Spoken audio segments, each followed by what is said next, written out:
We've got a really very interesting topic, as you know. A few brief comments. Our forum here is based upon three assumptions, a framing of the issue. These assumptions, of course, need to be refined, debated. Assumption one is that there is the problem with some very low-performing institutions that are involved in Pell student loans. It's not just for-profits, though there are many of those.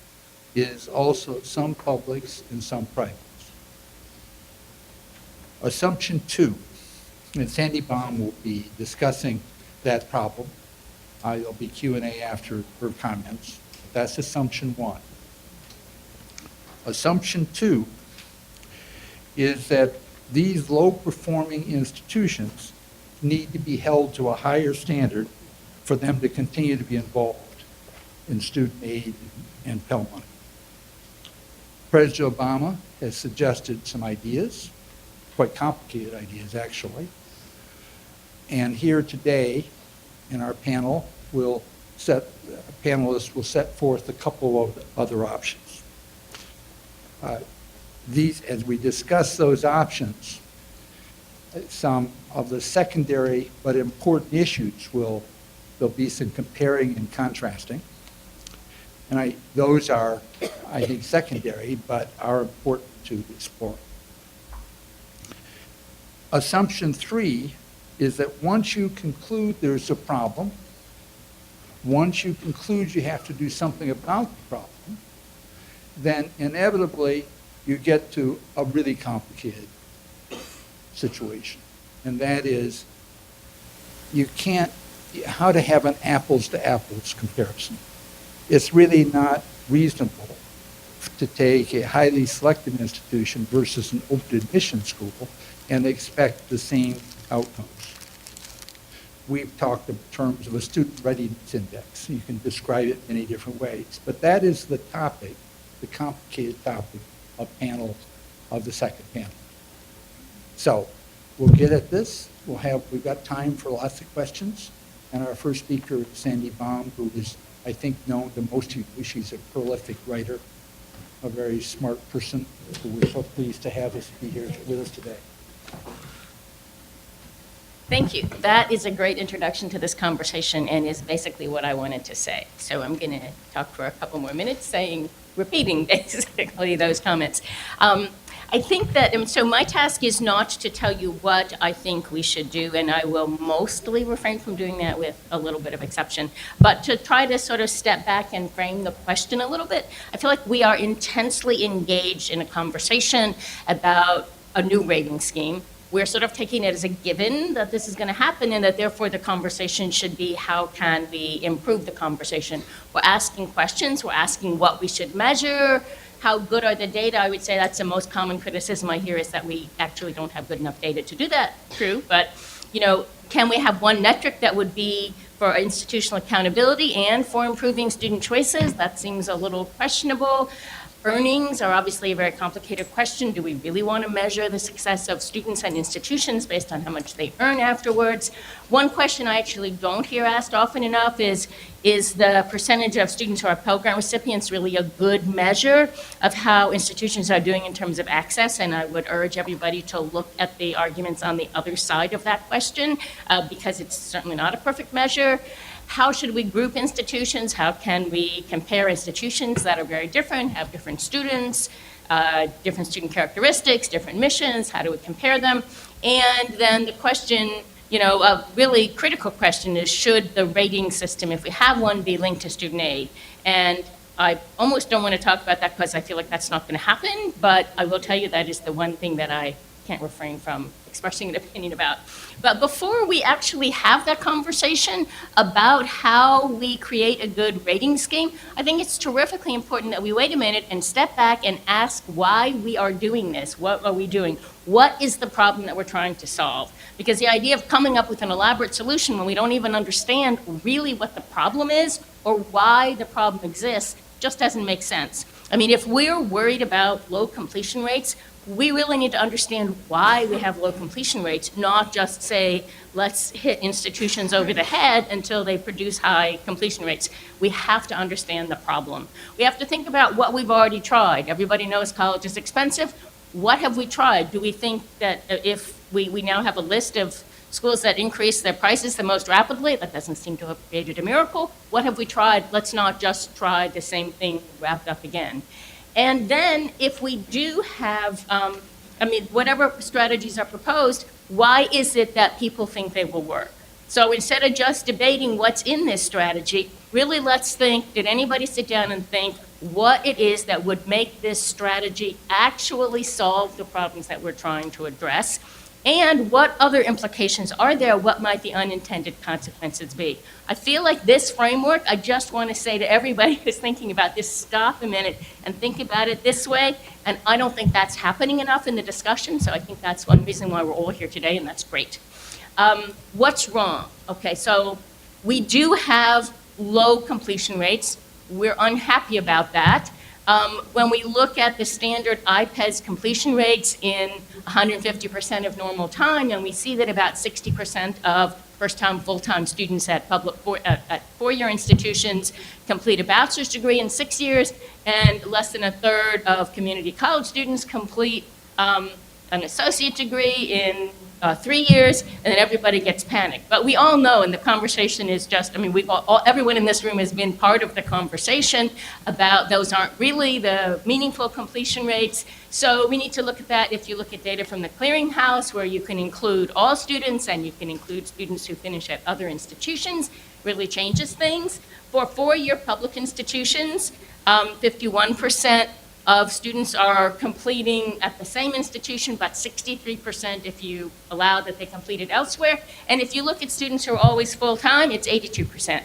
And then at private 4 years, it's a little bit higher than that. So those numbers are so different from the numbers that we throw around. And we really need to ask then, that's just right there, it's like, okay, so if students go full-time all the time, they do seem to actually complete at pretty high rates. So then just saying completion rates are too low doesn't get at the problem. And we really need to understand what's going on with students. And for community college students, obviously, if you just extend the time period, the completion rate goes up. And certainly if you look at full-time students, although they're a small percentage, the completion rate goes up. People are also very worried about student loan default. I really think that completion rate, student loan default, and prices are the three things that are out there that people are upset about, and those are the problems they want to solve. Default rates, one thing with default rates, if you look at the graph of default rates, absolutely, if you look at the last few years, it's going way up. It's way lower than it was in the early 1990s. So 10% is a very high default rate, but it's not nearly as high as 22%, which is where it peaked. So, but we are in more of a panic because we're in a panic about student loans altogether. And clearly when we move to the 3-year cohort default rate, it looks higher. But again, these numbers start to point out, when you look at how the 10-year cohort default rate, the fact that it's 14% for public 2-year and for-profit institutions begins to get to the point that different institutions are very different. And to just say higher education has this problem really misses a lot of it. If we look at prices, prices, then, what is the problem with prices? And I would argue that the problem is more the rate of increase of prices in recent years than it is the actual level of prices. Nobody knows what the price should be. The sticker price is not a good measure because students get a lot of student aid. But the reality is that in recent years, prices, particularly at public colleges, have gone up rapidly. But that's not new. This shows, what this chart shows you is over the past 3 decades, the average annual rate of increase for the decade after adjusting for inflation. And in fact, just because last year we had a pretty small increase in public college prices, that means that the decade no longer looks so terrible. 4% beyond inflation is 4% beyond inflation. We have to explain it, we have to understand it, and it may really be too fast. It's not a new problem. But this is, I think, a huge part of what people are upset about. And the reality is everybody actually thinks every college costs $60,000 a year, which it doesn't. So what we want to do is figure out how to solve these problems of prices, of student loans and default rates, and of completion. And so somehow The idea is we really don't know, so let's make a rating system and see if that solves the problem. And I think particularly in terms of student aid, what we're really trying to do here is influence student choices. I mean, there are two things. One, can we influence institutions to change what they're doing so that their outcomes will improve? And two, this strategy is, can we provide information or restrictions that will cause students to choose to go to different institutions? I think this is a really questionable approach. We have lots of information out there. Before we start saying just tell students that these institutions don't do a good job and they won't go there, if we stop and think how students make choices, what choices are available to them. I mean, if I live in, Arizona, and you tell me that actually the University of California is a better value, that doesn't help me because I don't get in-state tuition at the University of California. Doesn't help me at all. And that's not the way I'm going to make my choice. So understanding how students make choices is really important, and how much information is also out there. But also, once you start talking about, so this is my one opinion that I can't, that I know is controversial and people disagree, but like linking student aid to any sort of ratings, I mean, I am all in favor of giving institutions financial incentives to change what they do and improve their outcomes and improve success for low-income students. We should have a system that does that better. But to do it by giving a student a smaller Pell Grant because they chose an institution that doesn't have as high a graduation rate or has raised its price, one, it complicates the system. Two, probably isn't going to influence student choices. And three, it's punishing the student. So to me, let's just say, I mean, I don't think it's going to happen, but I think it's important that we think about what the purpose of financial aid is. And we could say this school is not eligible. And if that school is not eligible, we've made the choice for the student.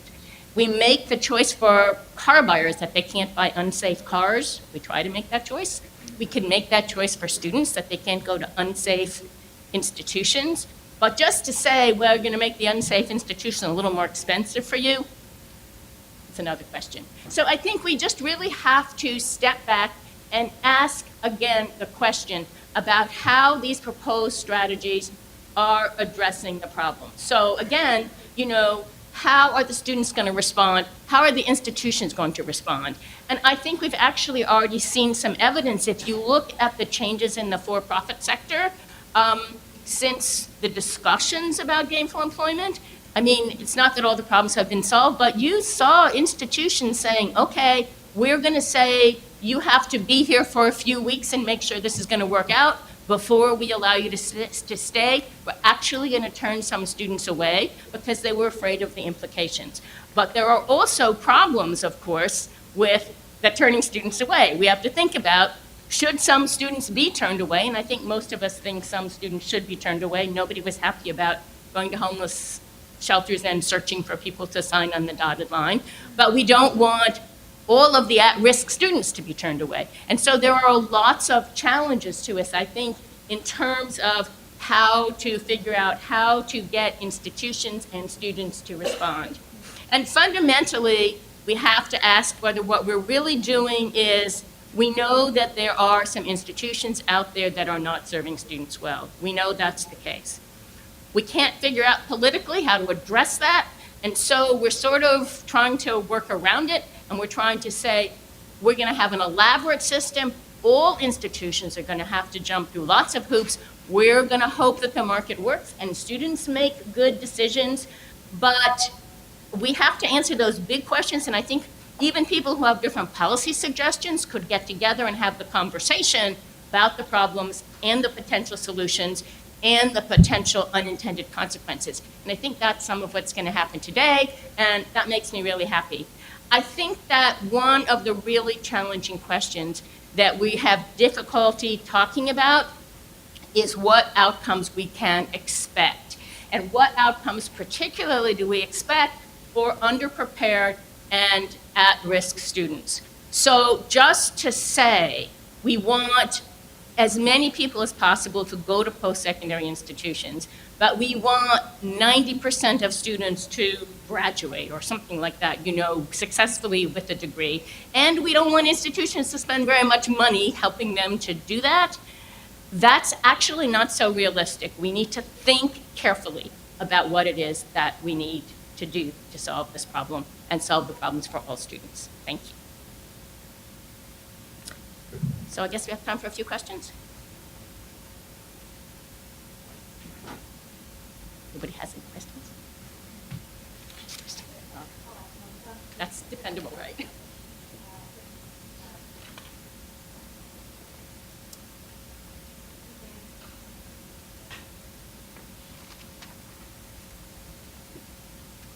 If you think Pell is not the best measure, what's the alternative? Well, I don't think it's easy to come up with an alternative, but and I think Pell is a useful measure, but we have to remember there are lots of things, like, for example, international students are not eligible for Pell, so you wouldn't want to include them in the base when you're figuring this out. And one of the things that I'm very worried, and of course, a lot of people don't apply for financial aid and therefore, don't qualify. We know that the demographics of where you are, why in California are there more Pell Grant recipients at the public institutions than there are in Virginia? Part of that has to do with the demographics of California, not with anything that the University of California is doing. Who are the Pell recipients? I'm pretty worried about the middle class. And middle class is pretty low income. If you do these great things for Pell recipients, you get lots of brownie points, but other people don't count. There are a lot of people in $60,000 to $80,000 a year families who are going to be really hurt by that. And I think we have to look at that. So there's not a simple answer to that question, and we're looking for a simple answer. I don't have a simple answer, but I want to worry about all of those things. Broad of a consensus, or how broad of agreement is there that there are some very low-performing institutions, even though among their comparable student body peers? How broad of a consensus is it that there are such institutions? I think everyone knows there are such institutions. I think actually, if you ask people to write down, could you pick out some institutions that do so badly in terms of default rates and graduation rates and, other indicators, you could come out with some real outliers. The question of whether picking those, how you would pick those out, how you would draw a line. I think the question, one of the top questions, and I know Nate is going to talk about this, is, of course, you want to control for the student body. The argument but we only enroll students who have a very low chance of graduating, so really you expect somebody to graduate? And the answer is, of course, you don't want to compare their graduation rate to the graduation rate of a selective institution. On the other hand, I want all kinds of people with less than a 50% chance of graduating to go to college, but an institution that graduates, 10% of its students is not doing those students a favor, even though they entered with that low probability of succeeding. And so, yes, I think there are institutions like that, and I think we should be tougher about being able to say, we are drawing a line, and we can, I fortunately don't have to draw the line. Sandy, I think we acknowledge that it's a challenge to build a single system for accountability and for consumer information. And maybe this is a variant of the same question that I don't think either of us can answer. But are we trying to change student behavior or institutional behavior, or both?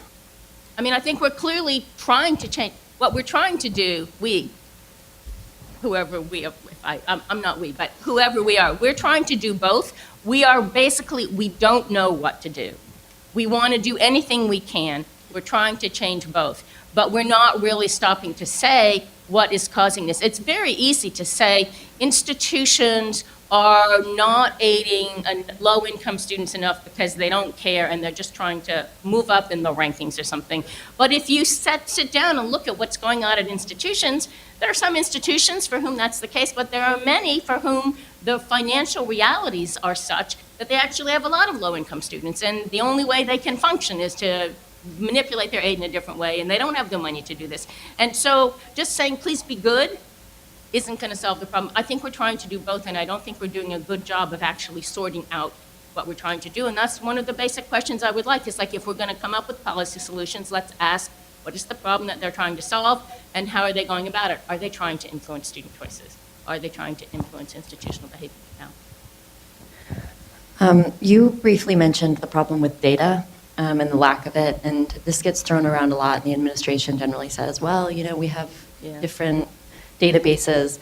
What does that problem actually look like, and is it overcomable? You know, I mean, I think some of it is, I mean, overcomable theoretically, or in terms of what the government could actually do in the next couple of years, are two different questions. If we want to measure completion rates, I mean, I think completion rates are really important. And of course, it is absolutely overcomable to measure completion rates better than the way IPEDS does. And, you know, you can look at the clearinghouse data, and already we're a long way to doing that. I think, like, the critical question of earnings, I think that's a huge question, because that one, first of all, we have to be really careful not to say how much money you make is the measure of success. And on the other hand, many people are paying to go to college so that they can get a better job and higher earnings. And we have to know that that's not likely to happen in this program at that institution. But starting earnings are just a terrible measure of earnings. And, you know, how long do you measure them? And if you measure them for a long time, then you're measuring the earnings of people who graduated a long time ago, so you can't change them. So I don't think that it's possible to get perfect measures. I think if we have lots of measures and we don't rely too much on any one, then it's okay that they're not perfect. But to pick out 3 things and say, these are the things to measure, I think is problematic.